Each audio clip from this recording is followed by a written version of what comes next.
ঘূর্ণিঝড় রিমালের যে পরবর্তী প্রভাব সেই প্রভাবের কারণে এখানে একটানা বৃষ্টিপাত চলছে পটুয়াখালীতে এবং সেই বৃষ্টির সাথে চলছে দমকা হাওয়ার সাথে বাড়ছে নদীর অস্বাভাবিক হারে জোয়ারের পানি। সেই জোয়ারের পানিতে দর্শক ঢুকে পড়ছে এই শহরের প্রতিটি অলিতে গলিতে এবং এই পানি ঢোকার পর মানুষের জীবনযাপন বিপর্যয় নেমে এসেছে। সেই বিপর্যয়ের কারণে আপনাদেরকে একটু দেখানোর চেষ্টা করছি যে আমি এই মুহূর্তে রয়েছি নিউ মার্কেটে।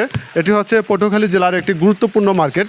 সেই মার্কেটের প্রতিটি দোকান, নিচতলার যে প্রতিটি দোকান, সেই দোকানগুলো এখন পানির ঢুকে পড়েছে।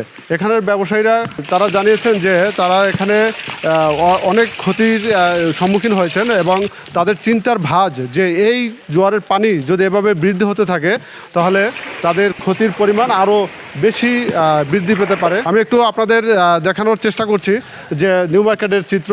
দর্শক, আপনারা দেখতেই পাচ্ছেন যে দোকানগুলো পানির নিচে কীভাবে রয়েছে। প্রত্যেকটি দোকানে কিন্তু মালামাল ভর্তি। তারা কালকে রাত থেকে এখন পর্যন্ত এই যে জোয়ারের পানি বৃদ্ধি পাচ্ছে, যেভাবে বৃদ্ধি পাচ্ছে ভাটা কিন্তু সে পরিমাণে পানি নামছে না, যার কারণে এই পানিগুলো বেরিয়ে চলছে এবং সবচেয়ে ক্ষতির সম্মুখীন হচ্ছে এই পটুয়াখালী জেলার সদরের যে ব্যবসায়ী রয়েছেন। ব্যবসায়ীরা প্রত্যেকটা গলিতে যে দোকানদার রয়েছেন, মুদির দোকান থেকে শুরু করে কাপড়ের দোকান এবং এই নিউ মার্কেটের যে দোকানদার ব্যবসায়ী রয়েছেন, তাদের দোকানগুলোও এখন পানির নিচে রয়েছে।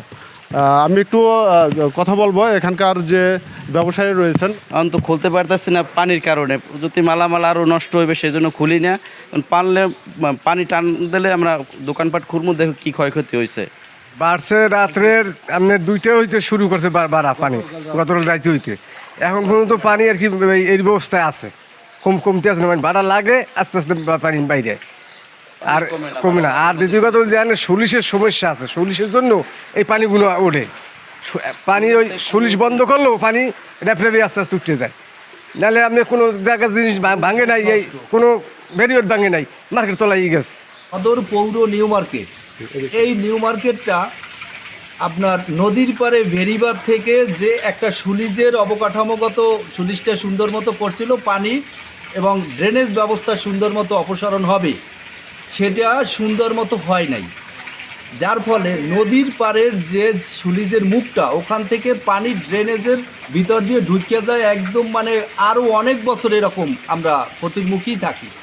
পানি টানিয়ে গেলে অসুবিধা নাই, 2-3 দিন থাকলে তো আমাদের ক্ষতি। আর হলো আমাদের এইখানে নিচের তলায় প্রতিটা দোকানে প্রায় 2 ফুট 2.5 ফুট পানি আছে। যে সুলিশ করছে, সুলিশ ভালো করে নাই, মানে পানি জোয়ার উঠলে তাড়াতাড়ি পানি উঠতে ভরিয়ে যায়। সবচেয়ে বড় দোকান হলো এই যে উঁচা, এইটি এত দূর হচ্ছে, আর তো হলো অনেকটা নিচু, পানিতে মানে তলাই গেছে। আপনারা যেমনটি শুনছিলেন যে এই নিউ মার্কেটের যে ব্যবসায়ী যারা রয়েছেন তারা জানিয়েছেন যে এই মার্কেটে 2টা স্লুইজ রয়েছে। বেরিবাদের ভিতরেই এই মার্কেটটা। বেরিবাদ এখনও জোয়ারের পানিতে ওভার করেনি, কিন্তু পানি ঢুকে পড়েছে। কারণ জানিয়েছে তারা, তাদের মসজিদের পাশে একটা স্লুইজ রয়েছে, এই স্লুইজ গেটটি অকেজো, মানে কোনো কাজ করছে না। যে জোয়ারের পানি উঠছে ওটাও বাধা দিতে পারছে না, আবার নামার সময় বাধা দিতে পারছে না, যার কারণে শহরের পানি ঢোকার একমাত্রই তারা উৎস যেটা জানিয়েছেন যে এই স্লুইজ গেটটি। তো তারা জানিয়েছেন যে এই স্লুইজ গেটটি যদি মেরামত করা হয় এবং এটা যদি কার্যকর করা হয় তাহলে এই জোয়ারের সময় যে পানি, বন্যার সময় যে পানি ওঠে, আমরা এই নিউ মার্কেটের যে ব্যবসায়ী যারা রয়েছেন তারা এই ক্ষতি থেকে রক্ষা পাবেন বলে জানিয়েছেন।